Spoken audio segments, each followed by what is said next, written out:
maju bersama, damaikan Indonesia. Keadilan merata di negaraku tercinta. Mari topang bersama, damaikan Indonesia. Rakyat adil sentosa seutuhnya. Di sini tempatnya untuk bersuara, rakyat Indonesia. Di sini ruangnya, solusi bersama, hukum di tengah kita. Di sini tempatnya untuk bersuara, rakyat Indonesia. Di sini ruangnya, solusi bersama, hukum di tengah kita. Hukum di tengah kita.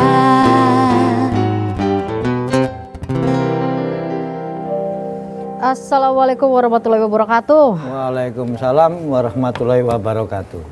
Mas Obed, ya. Kita ini warga Surabaya, arek Surabaya. Arek Surabaya. Harusnya tenang dong tinggal di kota ini. Loh ya harusnya gembira. Harusnya tenang, gembira, tenang. Bahagia. Kalau tinggal itu kan pasti ada rumah di atas tanah, Yuh, gitu kan? ya mesti, masa harus ngawang. Masalahnya di kota Surabaya ini tanahnya masih ada yang bermasalah, Mas Obed. Itu dia. Bertahun-tahun. Itu dia. Itu dia kenapa? Loh, itu dia yang membuat saya berpikir itu. Ini jelas surat, bukan sembarang surat.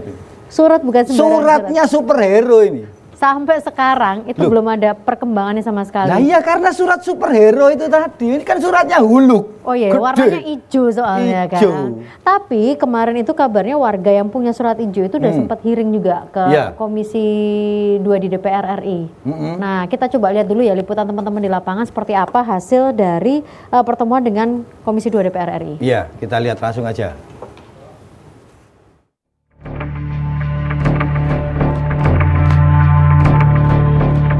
Polemik hukum sengketa penyelesaian surat ijo di kota Surabaya hingga kini masih bergulir. Klaim warga ada 47.672 persil pemilik surat ijo yang hingga kini nasib mereka belum menemukan kepastian. Para warga ini berasal dari sejumlah perwakilan, yakni Perkumpulan Penghuni Tanah Surat Ijo Surabaya, P2TSIS, Aliansi Korban Surat Ijo Aksi, hingga LSM A2 PSIS. Mereka pun wadul kepada Wakil Rakyat anggota Komisi 2 DPR RI, Rahmat Muhajirin, untuk menyelesaikan persoalan surat ijo. Warga masih berharap sertifikat surat ijo yang mereka miliki bisa berubah menjadi sertifikat hak milik. Selain itu ada kepastian hukum, biaya retribusi yang mereka keluarkan juga tidak lagi besar. Tentu diharapkan pemerintah bisa mengambil kebijakan cepat karena hal ini menyangkut kepentingan ratusan ribu masyarakat. Apalagi ada momentum saat ini pemerintah melalui program prioritas nasional telah memiliki agenda reformasi agraria, di antaranya percepatan sertifikasi lahan dan pembuatan peta bidang. Peran Kementerian ATR BPN dalam hal penyelesaian surat ijo tentu sangat penting untuk diteruskan ke pemerintah pusat. Dalam catatan BPN sendiri ada 33.000 petak bidang surat ijo. Namun data masyarakat berbeda, surat ijo ada 48.000 lebih petak bidang.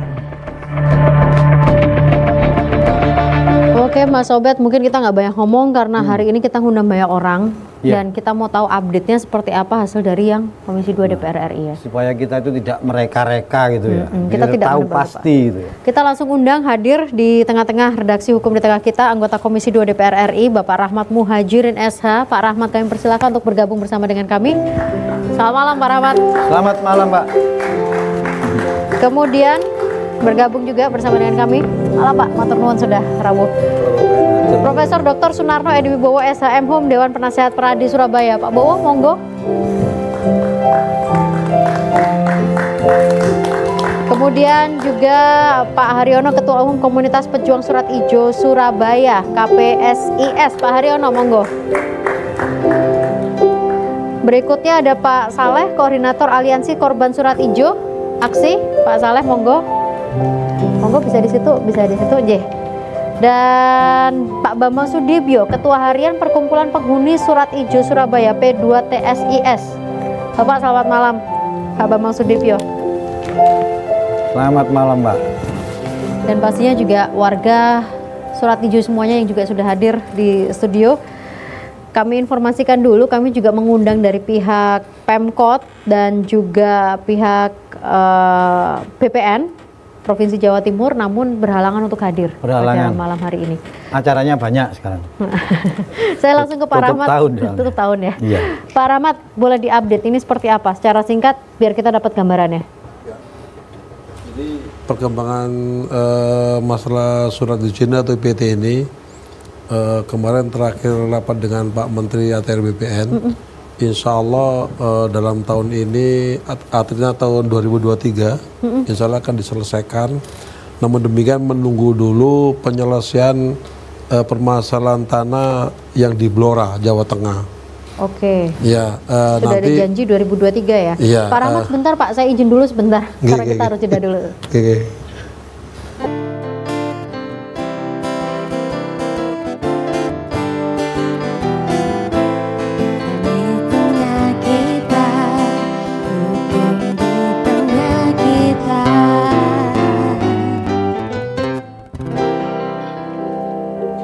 Monggo Pak Rahmat, 2023 janjinya diselesaikan ya? Ya, insya Allah Pak Menteri sampaikan di 2023 masalah surat itu selesai. Namun demikian Pak Menteri masih akan cari model untuk penyelesaiannya itu. Ini beliau akan mempertimbangkan model ini dengan menyelesaikan permasalahan tanah yang di Blora, Jawa Tengah gitu. Oke, di Blora, Jawa Tengah. Cuman Pak Menteri sampaikan juga sepertinya solusinya itu yang memungkinkan ini dari Pak Menteri HGB di atas HPL seperti itu. HGB di atas HPL. Ya. Oke. Itu yang Pak Menteri sampaikan seperti itu. Baik, nanti Prof Bowo bisa menanggapi, menjelaskan seperti apa HGB di atas HPL. Tapi Mas Obed, kita ke warga dulu ya. Kita mau tahu apa sebenarnya yang kemudian menjadi persoalan sekarang. Iya, ini kan sudah sekian tahun ini berlarut-larut ini. Bahkan ada yang update terbaru dari warga ini apa yang ditemuin ini? Monggo, Pak Haryono atau Pak Saleh atau Pak Bambang yang berbicara lebih dulu. Oke. Pak Haryono, monggo. Terima kasih Mbak Agnes. Monggo. Jadi progres untuk perjuangan Surat Ijo ini sudah berjalan cukup lama. Kami, mungkin Mbak Agnes juga tahu lah, perjuangan kami sampai di Jakarta, ketemu sama Kejaksaan Agung, sama Bu Risma, segala macam. Saya sudah melakukan pressure kepada pemerintah pusat, pemerintah kota Surabaya. Dan wali kota dan wakil wali kota sudah menyatakan bahwa Surat Ijo sudah kami serahkan ke pusat.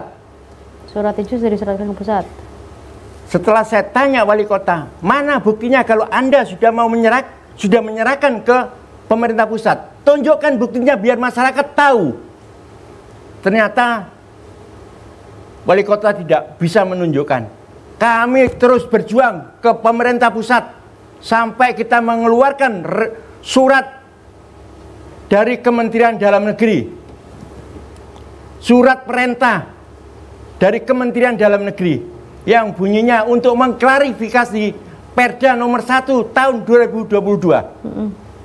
Bahwa Perda nomor 1 tahun 2022 bertentangan dengan Undang-Undang nomor 1 tahun 2022. Ini yang sudah kami lakukan dari komunitas pejuang Surat Ijo Surabaya. Oke, baik. Ini yang sudah saya lakukan. Dan surat itu sudah sampai di gubernur. Gubernur tinggal menyerahkan kepada wali kota untuk menindaklanjuti surat perintah dari Kementerian Dalam Negeri. Dan Pak Rahmat Muhajirin saat itu waktu ada RDP ya Pak, itu sudah disampaikan kepada Pak Menteri tentang surat klarifikasi dari Kementerian Dalam Negeri. Betul begitu Pak Rahmat ya? Ya, baik. Baik Pak Haryono, saya ke Pak Bambang Sudibyo. Pak Bambang? Ya. Dari saya masih warga negara Kota Padang Surabaya, bukan KTP saya juga di Surabaya. Ya. Kebetulan saya sebagai Ketua Umum GPHSIS P2 Tesis Perkumpulan Penghuni Tanah Surat Ijo Surabaya yang berbadan hukum mulai dari 2019 sampai sekarang. Tapi sebelumnya saya sudah pernah berjuang bersama-sama kawan-kawan ini juga, Pak Riono. Jadi menurut sejarah itu tahun 70 itu masyarakat Surabaya ini berbondong-bondong menuju ke kota Surabaya akan diberi surat menurut informasi dari Pemkot. Ternyata tidak diberi surat hak kepemilikan tanah, tetapi diberi surat hijau. Nah itu. Nah, lalu saya juga melihat bahwa sebenarnya IPT, karena saya pernah hadir melakukan audiensi dengan Sekretaris Menteri ATR BPN bersama kawan-kawan, dan saya juga didampingi oleh DPR RI Komisi 2 waktu itu Pak Zainuddin Amali, itu mengatakan bahwa Dirjen Pengadaan Tanah bahwa IPT atau surat hijau itu tidak diatur dalam Undang-Undang Nomor 560. Jadi sebenarnya dasar hukumnya apa? Menurut hierarki sebenarnya peraturan daerah itu harusnya tidak boleh bertentangan dengan hukum di atasnya. Jadi IPT itu menurut saya harus dihapuskan. Lalu kaitkan dengan kebijakan Pak Menteri yang disampaikan oleh Pak Rahmat itu, bahwa rencana mau diberi HGB di atas HPL, itu pun kami warga Surat Ijo itu merasa tidak pas. Kenapa tidak pas? Karena suasana atau data fisik dan yuridis secara global itu tidak hanya HPL saja, tetapi di sana ada tanah Igendom, di sana ada tanah partikelir, di sana ada tanah hak barat, di sana ada tanah yang lainnya. Jadi kalau diberi HGB di atas HPL, barangkali tidak pas. Nah, menurut saya barangkali yang paling pas untuk menyelesaikan persoalan tanah di Surabaya ini, negara harus hadir. Negara harus hadir itu apa bentuknya? Keputusan presiden. Karena kalau tidak keputusan presiden barangkali ya berlarut-larut. Baik, mintanya keputusan presiden ya Pak ya. Saya ke Pak Saleh. Assalamualaikum warahmatullahi wabarakatuh. Terima kasih. Jadi saya akan menindaklanjuti apa yang disampaikan Pak Rahmat dengan Pak Bambang yang Pak Bambang tidak menginginkan HGB di atas HPL, sedangkan Pak Menteri melalui Pak Rahmat menginginkan HGB di atas HPL. Jadi kalau melihat dari asal usul cerita dari SK HPL yang diberikan kepada pemerintah kota, itu menerbitkan sertifikat HPL yang di dalamnya ada perintah di mana diwajibkan kepada pemerintah kota memberikan rekomendasi HGB di atas HPL. Perintahnya seperti itu. Nah, perintah ini harusnya masuk ke diktum ke-7. Diktum ke-7 itu yaitu Permendagri nomor 1 tahun 77. Artinya kalau Anda ini sudah menerima SK, laksanakan kewajiban Anda untuk memberikan HGB di atas HPL. Kemudian masuklah ke diktum ke-6. Nah, selama ini diktum-diktum itu tidak dilaksanakan. Yang dilaksanakan hanya diktum ke-7 saja. Di mana diktum ke-7 mewajibkan untuk diberikan HGB di atas HPL, tetapi harus ada ganti untung di sana. Kami tidak masalah diberi HGB di atas HPL, asalkan diberi ganti untung dulu. Artinya pemerintah kota itu harus membayar kami dulu, baru dia boleh mendapatkan ini asetnya. Dia tidak bisa membayar, tidak menggunakan ini, tapi dia maunya ini aset saya, tidak bisa, harus bayar dulu. Kalau gitu terkait dengan perintahnya aturan... itu ada di dalam diktum ke-6. Jadi kalau diktum ke-6 ini dilaksanakan, maka itu asetnya pemerintah kota, wajar. Nah, selama ini diktum ke-6 ini tidak pernah dilaksanakan. Dan diktum kedua itu adalah diwajibkan untuk diberikan HGB di atas HPL untuk dibayarkan kepada negara. Jadi kami itu membayar kepada negara, bukan seperti sekarang ini membayar retribusi ke daerah. Nanti kalau di dalam SK itu ada Permendagri nomor 1 tahun 75 dan Permendagri nomor 7 tahun 73, itu ada perintah di situ. Pusat dapat 40%, provinsi dapat 40 dan 20% untuk pemerintah daerah, dan kami mendapatkan hak atas tanah. Kalau memang SK itu mau diberlakukan. Jadi selama ini pemerintah kota itu hanya menggunakan keputusan DPRD nomor 41 tahun 95 dan keputusan Wali Kota Madya nomor 27 tahun 95 dan keputusan Wali Kota nomor 17 tahun 96 yang digunakan untuk memberikan HGB di atas HPL. Tetapi tidak diberi ganti rugi. Diktum ke-6-nya ini tidak ada. Baik, Pak Saleh. Seperti itu. Jadi tidak dilaksanakan, dilompati seperti itu. Sehingga uang yang mestinya itu diberikan kepada negara tidak sampai kepada negara gitu loh. Jadi gantinya seperti itu. Jadi kami mempertanyakan uang yang selama ini diterima oleh pemerintah kota. Supaya juga gitu. lebih paham, di sini ada Prof Bowo ya, Mas Robert yang tidak dilakukan atau lupa gitu loh. Prof, monggo. Terima kasih Mbak Agnes, Pak Rahmat dan semuanya ya. Pejuang-pejuang ini sebetulnya ini ada gap hukum Bapak ya. Gap hukum itu ada peraturan Mendagri, ada undang-undang ya toh. Ada kebetulan kami itu ada perda. Nah, kalau saya melihat itu sebetulnya harus ada legalisasi. Nah, sebetulnya tepat sekali ketika Komisi 2 ini tugasnya legalisasi. Nah, oleh karena itu tata perutan undang-undang nih, mulai dari undang-undang dasar, tap MPR, undang-undang, kemudian Perpu, kemudian peraturan-peraturan pemerintah, kan ada peraturan pemerintah tadi juga. Nah, kemudian di samping itu, lah bawahnya ini, yaitu Kepres ya. Nah, Kepres baru bawahnya itu perda. Nah, kalau saya melihat apa yang disampaikan ini kelihatannya, ya pemerintah kota Surabaya ini bolak-balik. Jadi kemana sih arahnya ini? Ngomong aja sekarang keterbukaan. Apakah bisa ya punya tanah? Ini ada PBB, bayar lagi IPT, masa 2? Kan ini ganda, standarnya ganda. Tentunya tidak diperbolehkan oleh undang-undang. Nah, oleh karena itu penting sekali, ini perlu sekali meskipun itu dilepaskan, tapi yang bertanggung jawab, siapa yang bertanggung jawab?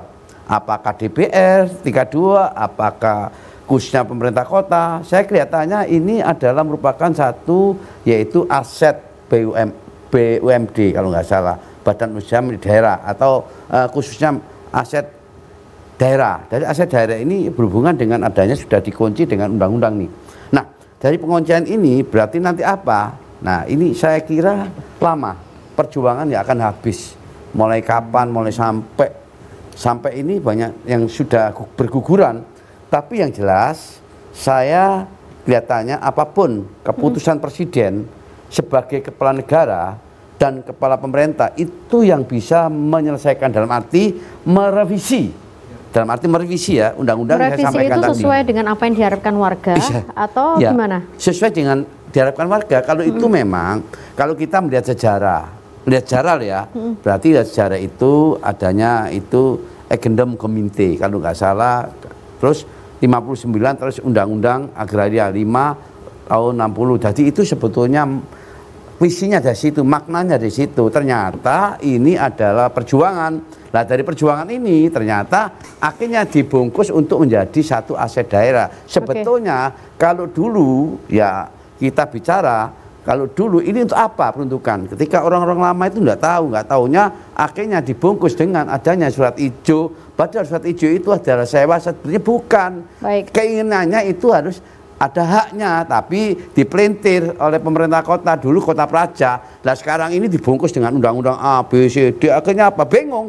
Lah ini yang mana kenanya? Nah, inilah satu tujuan revisinya yaitu Kepres, ada lagi. Oke, kita lihat dulu ya, Mas Abed.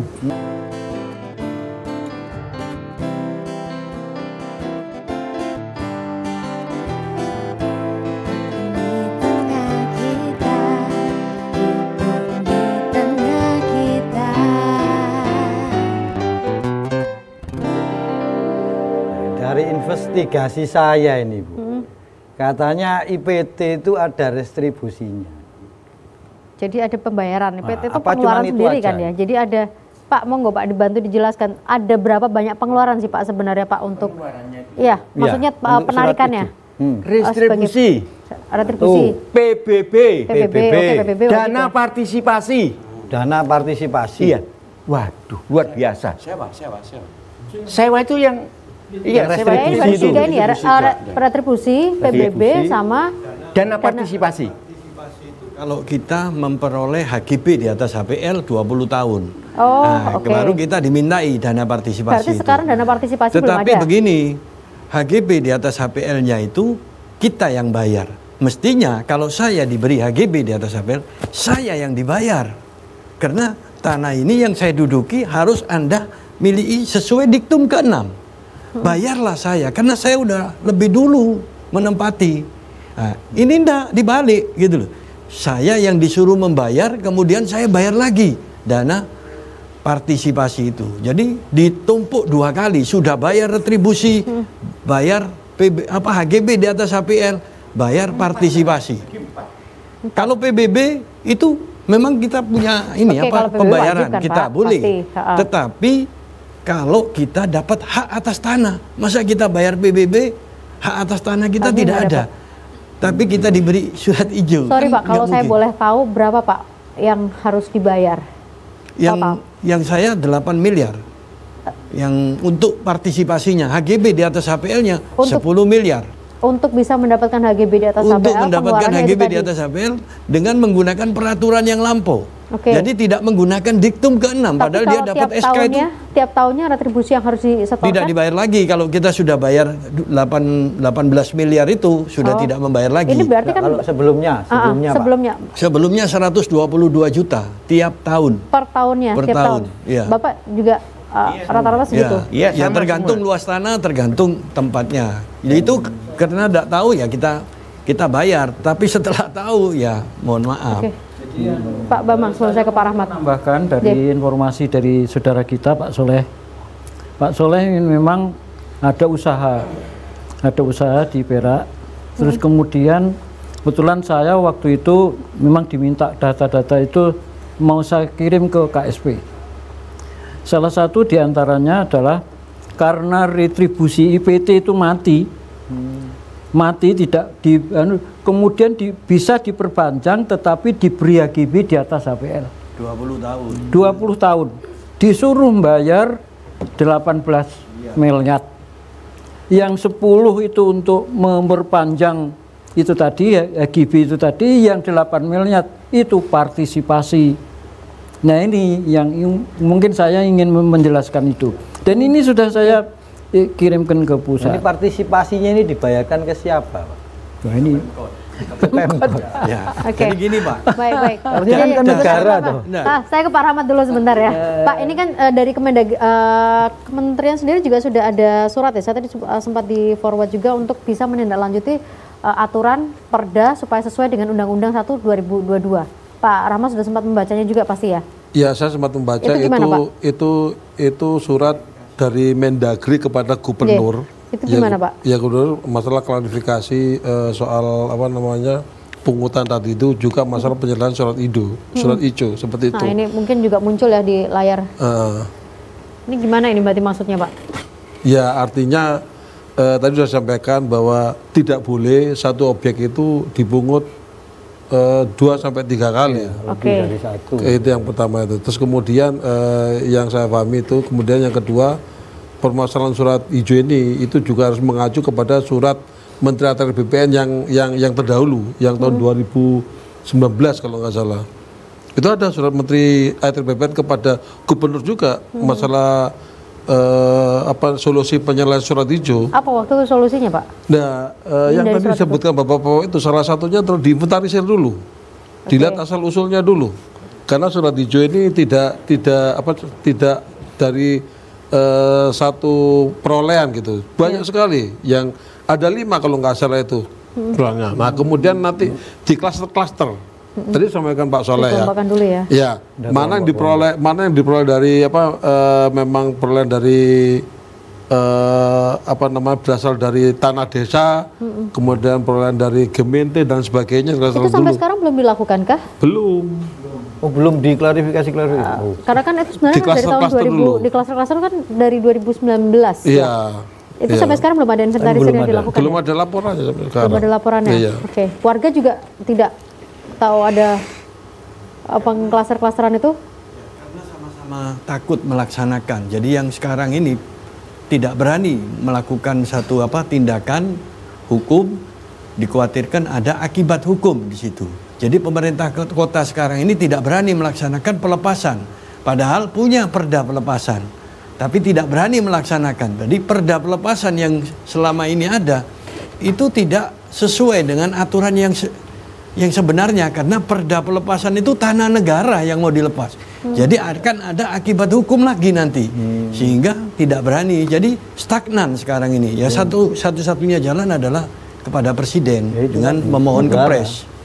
Sudah bukan dalam kondisi stagnan ini tetap bayar apa ke Pemkot? Apa yang tetap dibayar oleh tidak ada kepastian hukum kita. Jadi kita ini melayang saja sekarang. Artinya ini. berarti tidak mempunyai kepastian hukum. Setiap tahun sampai dengan sekarang ini apa yang dibayar rutin? Pemerintah kota sekarang ini selalu melakukan teguran-teguran kepada masyarakat. Teguran untuk membayar retribusi. Oke. Saya sudah perintahkan, sudah instruksikan kepada seluruh warga pemegang surat hijau tidak perlu membayar retribusi. Itu sudah saya sampaikan kepada seluruh masyarakat waktu saya sosialisasi kepada seluruh RW yang saya datangi. Itu per kapan Bapak menginstruksikan itu tidak perlu bayar? Dari tahun berapa, Pak? Kemarin tuh Agustus. Kita di Dukuh Kupang, di Ngagel. Berarti tahun ini ya? Iya, tahun ini. Sudah saya lakukan semuanya itu. Kalau sampai pemerintah kota terus-menerus untuk menagih, memprovokasi warganya, saya ini padahal surat rekomendasi dari Kementerian Dalam Negeri itu dari pihak gubernur sudah mengklarifikasi datang ke Kementerian Dalam Negeri. Dari wali kota sudah datang ke Kementerian Dalam Negeri. Sudah disampaikan jangan melakukan teguran-teguran ini. Ini sudah stuck dulu. Rekomendasi dari gubernur, rekomendasi dari DPRD tingkat 1 Jawa Timur sudah memerintahkan tidak boleh melakukan pungutan sebelum ada penyelesaian dari pemerintah pusat. Gubernur sudah menyampaikan rekomendasi dari pemerintah dari DPRD tingkat 1 Jawa Timur itu kepada pemerintah pusat. Berarti retribusi di stop ya sama warga ya, tidak menyetorkan ke Pemkot. Terus di stop sendiri. Berarti warga hanya membayar PBB. Itu pun PBB itu yang harus dibayar. Itu kewajiban. Kalau memang Mas Wali Kota itu merasa memiliki tanah itu sebagai miliknya, kenapa warga disuruh bayar PBB? Kalau ini bukan tanahnya masyarakat. PBB sebagai hak milik ya seharusnya ya. Iya. Selain PBB berarti sudah nggak ada lagi ya, hanya PBB yang dibayar sekarang. Iya. Gitu ya. Iya. Kalau memang sampai pemerintah kota ini terus-menerus melakukan, saya akan mengambil tindakan. Pemerintah kota akan saya miskinkan. Pak, saya mau nanya caranya gimana, tapi kayaknya kepanjang. Hukum nang negara sebelah dimiskinkan pemerintahannya. Pak. Jadi begini, saya mungkin setuju dengan statementnya Pak Bowo, diputar balikkan persoalan hukum ini sehingga terjadilah itu. Nah, masyarakat sebenarnya sudah tahu bahwa sebenarnya tidak boleh satu objek itu dikenakan dua pungutan, baik itu PBB maupun retribusi. Nah, sehingga terjadilah maka tidak mau membayar sewa. Tetapi perlu saya sampaikan dalam forum ini, itu ada yang tetap membayar sewa. Mengapa? Karena dia adalah punya usaha. Ini punya usaha, misalnya ada praktek dokter. Kalau tidak membayar retribusi, maka izin prakteknya itu tidak diberikan. Nah, ini masalah menurut saya. Sebenarnya kalau memang itu sudah tahu bahwa satu objek dikenakan 2 retribusi tidak boleh, kenapa mesti harus dihubung-hubungkan dengan usaha? Ini yang menjadi persoalan, sehingga di kota Surabaya ini nanti pada akhirnya investasi semakin menurun, tidak menarik. Hotel diperlakukan kayak gitu, apalagi yang namanya sekolahan-sekolahan universitas itu dikenakan, padahal itu nirlaba sebenarnya. Ada juga sekolah-sekolah yang dikenakan. Iya banyak, seperti Ubaya, seperti UWK itu dikenakan 1 tahun 150 juta loh. Karena dia berdiri di atas surat hijau juga. Iya. Sebenarnya inilah Mbak ya, yang kadang-kadang saya itu kalau setiap turun ke bawah ini sering terima aspirasi dari masyarakat, dari rakyat ya di Surabaya, bahwa ini pemerintah kota Surabaya hari ini perlakuannya masih sama seperti sebelumnya, yaitu di tahun-tahun kita awal merdeka gitu. Jadi belum ada perubahan. Ya, jadi Mbak, pada saat dibentuknya Swatantra ya, di mana pemerintah kota Surabaya ini juga sebagai salah satu Swatantra juga, ini kan tanah-tanah ya, atau hukum, selama hukum republik itu belum ada, kan masih mengikuti hukum kolonial. Termasuk pengakuan tanah ini juga masih ngikut hukum kolonial. Lah rupanya sampai hari ini, tapi kemudian tahun 60 kan sudah ada undang-undang UPA. Harusnya hukum masalah tanah itu sudah ngikuti yang tahun 60, tapi sampai hari ini kayaknya untuk hukum kolonial soal tanah ini masih berlaku ya. Ada bahasa di masyarakat itu, ini kita ini pertama ditipu gitu ya, kemudian yang kedua kita diperas, dirampas. Ditipu, dirampas. Yang ketiga ditindas gitu. Ditindas, ini kan sifat-sifat kolonial. Bisa sampai gini, masa pemerintah seperti gini? Biar nggak capek, kita rehat dulu sebentar ya Pak ya. Bentar ya.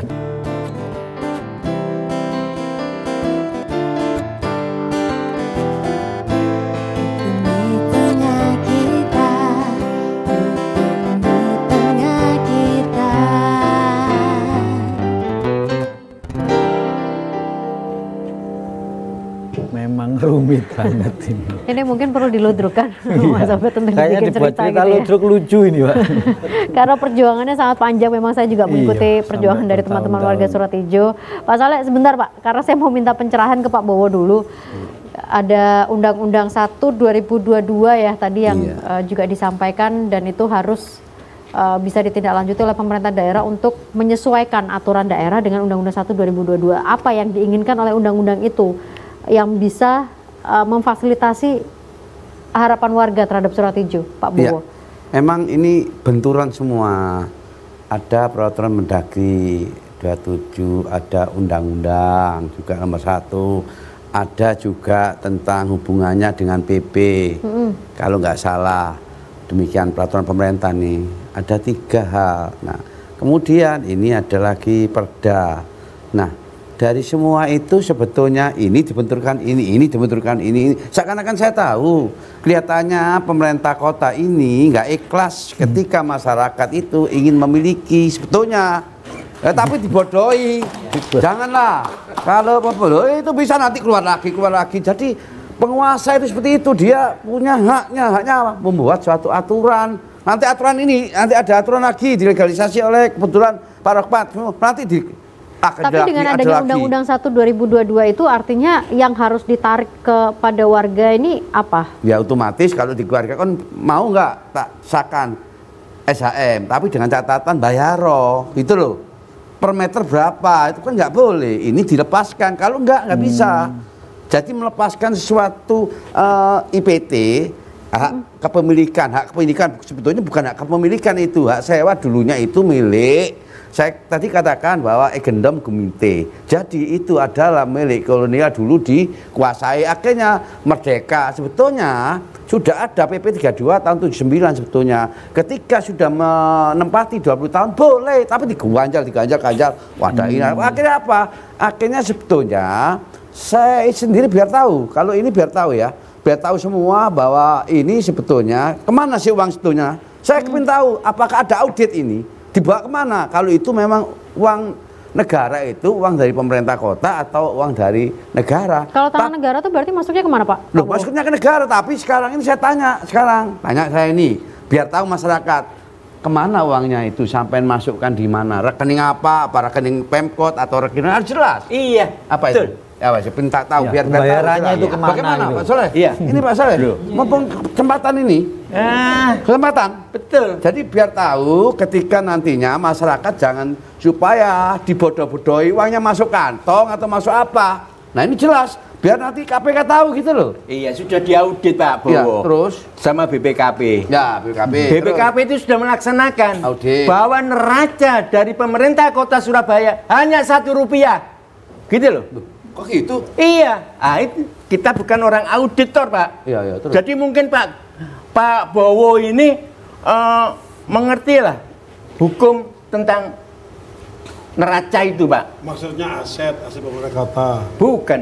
Jadi neracanya keuangan. surat hijau. Iya. Iya. Itu hanya Rp1. Oh, ya. Rp1. Jadi pemerintah kota tidak pernah membebaskan tanah itu. Padahal tanah itu sudah ditempati masyarakat. Baru diurus HPL-nya. HPL itu bisa diurus kalau tanah itu kosong. Kalau sudah kosong, baru tanah sudah ada penduduknya loh, kok dimohon HPL-nya bisa keluar. Saya minta Pak Rahmat dari Jakarta jauh-jauh dari Komisi 2. Pak, ini loh, DPRD Provinsi sudah melakukan surat rekomendasi itu, Pak. Tolong, Pak, dari Komisi 2 DPR RI, tindak lanjuti itu, Pak. Ini sudah masuk ke pemerintah pusat, Pak. Kalau perlu, Pak, panggil itu, Pak. Bapak mempunyai kewenangan untuk memanggil itu. Oke. Dari Komisi 2. Sebentar, Pak Saleh menambahkan sedikit, monggo. Iya. Gimana Pak Itu Saleh? Mau kesempatan Pak Saleh. Ya, Undang-Undang Nomor 1 Tahun 2022 hubungan keuangan antara pemerintah pusat dengan daerah. Daerah, betul. Di dalam situ tidak ada nomenklatur tentang retribusi pemakaian kekayaan daerah, itu tidak ada. Dipaksakan masuk melalui jasa usaha, sehingga menggali masuk seperti itu. Itu salah satunya. Berarti kalau mengikuti undang-undang tersebut enggak sama. Jadi kayak digandeng di situ enggak cocok gitu loh. Enggak ada kekayaan daerah di dalam undang-undang tadi. Jadi kalau mau ikut turunannya tidak ada. Ya, yang kedua tentang nilai Rp1. Nilai Rp1 ini pernah saya tanyakan di BPK. Saya tanya berapa sih yang dibeli. Ternyata tidak, cuma Rp1 ditulis. Untuk apa? Agar menjadi wajar tanpa pengecualian, Pak. Oh ya, terus. Tujuannya itu. Iya, jadi kalau supaya itu cuma dititipkan saja di situ. Padahal itu miliknya rakyat yang harus diberikan kepada rakyat. Ya mumpung ada DPR di sini biar tahu. Loh, ya biar nanti tahu itu nanti uangnya kemana gitu lah. Kalau kami Pak, lama-lama itu lama-lama kami ini bisa-bisa meminta kepada BPK untuk melakukan audit investigasi forensik untuk diperiksa kita itu. Biar kita tahu ini benar enggak uang-uang ini kemana seperti itu. Ini ada rasa seperti itu. Kalau lama-lama dibiarkan, ya kami akhirnya lari ke sana. Kami tidak akan diam. Karena selama ini kami dibiarkan adalah ketidakpastian hukum. Ada orang yang saat ini mendapatkan sertifikat hak milik. Ada yang tidak. Ada yang tahun 99 mendapatkan hak milik. Loh, dari mana melepaskan ini? Aturan apa yang dipakai? Padahal perda pelepasan itu baru tahun 2014, 16 2014. Tapi 16. Ada orang yang mendapatkan pelepasan di tahun 99. Dan ada orang yang mendapatkan pelepasan hak milik tahun 2021. Dia menggunakan dasar apa di sini? Sehingga kami berpikir, kenapa pemerintah kota ini tidak mengajak kami untuk berunding, untuk berbicara, sehingga ada penyelesaian. Kalau memang ini perlu namanya raperda baru untuk dibuatkan SKHPL ini raperda baru, sehingga ada jalan keluar untuk dilaksanakan SKHPL itu, terutama diktum ke-6 dan dikeluarkan dari peta. Baik. Sehingga kami bisa mendapatkan hak milik. Karena diktum ke-6 itu berdiskusi bersama dengan Pemkot berarti? Sudah kami coba, tapi hanya sekilas saja, kemudian ditinggal lagi. Jadi tidak pernah kami ini bersurat tapi tidak pernah dianggap. Sampai kami melakukan pansus. Besok insya Allah kami juga akan melakukan aksi demo di Inspektorat Provinsi Jawa Timur karena adanya penyimpangan. Iya, karena adanya penyimpangan peraturan perundang-undangan yang dilakukan. Ya, karena kalau selama ini tidak dibenarkan, ya kami ini tidak ada kepastian hukum di situ. Baik, Pak Bowo, singkat menanggapi ini tadi semuanya. Kalau ada penyimpangan undang-undang, penyimpangan ini, nah kemudian untuk kepentingan pribadi kan begitu. penyimpangan, disimpangkan undang-undang ini sebetulnya disimpangkan semua, tapi untuk punya satu tujuan, tapi nggak diketahui bahwa ada Undang-Undang Nomor 31/99 diperbarui 20 pasal 2 dan 3. Lah penyelenggara ketika gunakan uang yang dari bapak-bapak ini sudah korupsi, tapi bapak-bapak ini apakah pernah tanya apakah ini sudah ada keterbukaan manajemen keuangan? Sudah pernah nggak? Kan harus diuang keuangan ini, bayar tadi distribusi, bayar khususnya IPT dan sebagainya. Ini kan uang di mana? Uang ini apakah uang masuk ini daerah atau masuk pusat? Lah inilah biar nanti Pak Jokowi tahu ya kan. Kebetulan Pak Jokowi melihat hari ini. Baik. Iya. Kalau sudah melihat dia tahu. Nanti kalau tidak, nanti kalau misalnya nggak melihat Pak Bowo bisa forward langsung ke Pak Jokowi. Berarti yang jadi pertanyaan itu tadi restribusi ini kemana uangnya? Ya, apakah ada catatannya? Dan dengan adanya undang-undang atau instruksi dari Kemendagri harusnya sudah bisa disesuaikan gitu ya Pak Rahmat ya. Iya, Oke. Nanti Pak Rahmat nanti mungkin akan lebih banyak bicara juga di segmen berikutnya. Kita rehat dulu, Mas.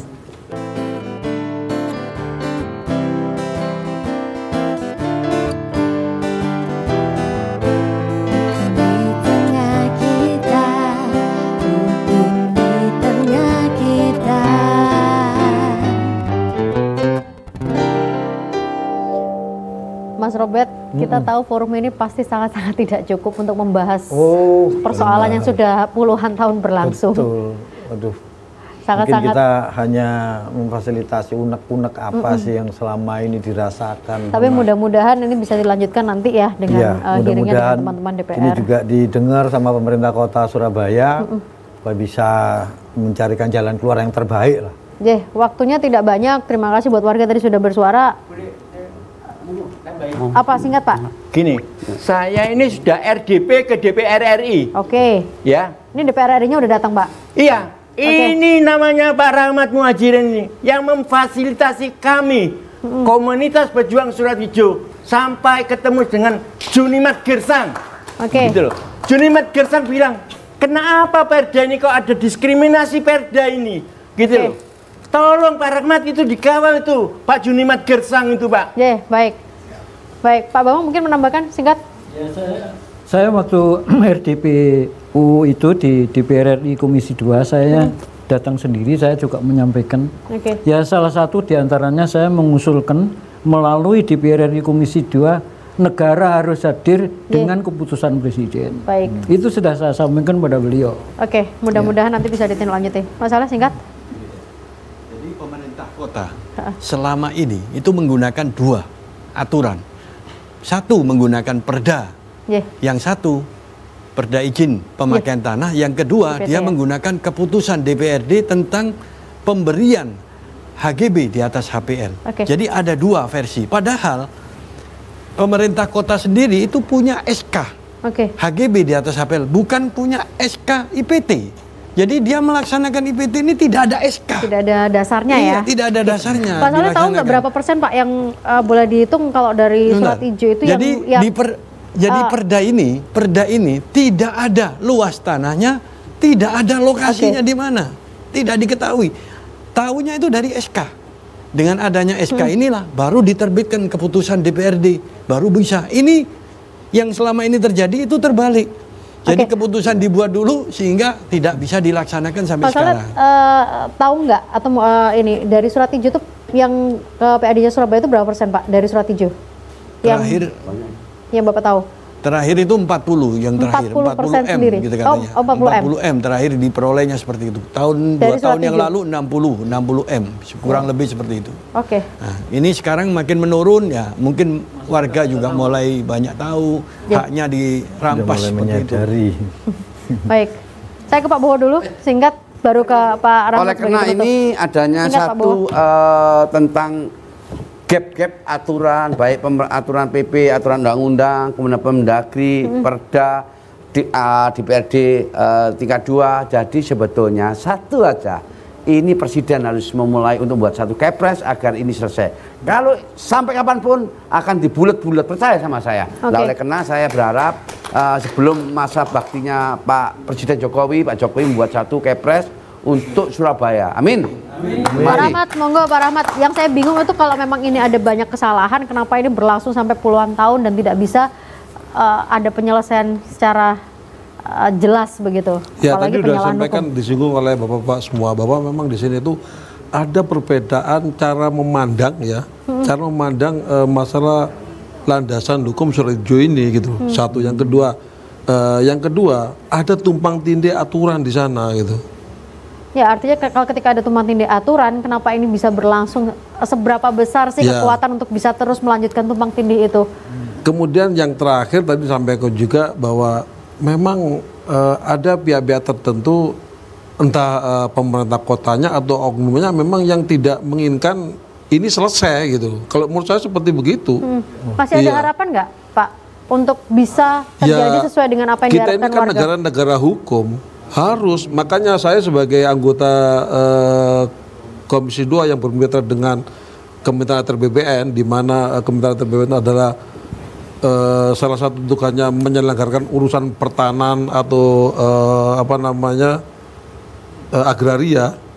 Saya tetap akan terus mendorong Kementerian ATR BPN sendiri, kemudian Kakanwil BPN, Kanta ya, untuk tetap berperan aktif untuk mensinkronisasi, mengharmonisasi masalah tadi itu, perbedaan-perbedaan hukum tadi itu, gimana caranya supaya sinkron. Kita inventarisir, kan sudah ada surat dari Kementerian BPN kepada Gubernur, ada surat dari Mendagri kepada, ayo kita jalan itu bersama surat seperti dari Kemendagri itu kan Agustus ya Pak ya, kalau nggak salah. Iya. Sudah ada ini nggak yang Bapak tahu, sudah ada apa istilahnya? Ya. Belum, saya belum tahu. Makanya saat ini belum ya. Makanya kalau seandainya malam ini ada perwakilan dari Kota Madya hadir, nah kita kan bisa konfirmasi. Tapi ternyata tadi Mbak sampaikan nggak ada yang berkenan hadir. Nah, ini kan juga apa namanya? Ini kan salah satu tanda besar. Saya sebagai wakil rakyat, ini kepentingan rakyat. Ada 48.000 bidang. Bayangkan kalau satu bidang itu dihuni oleh 5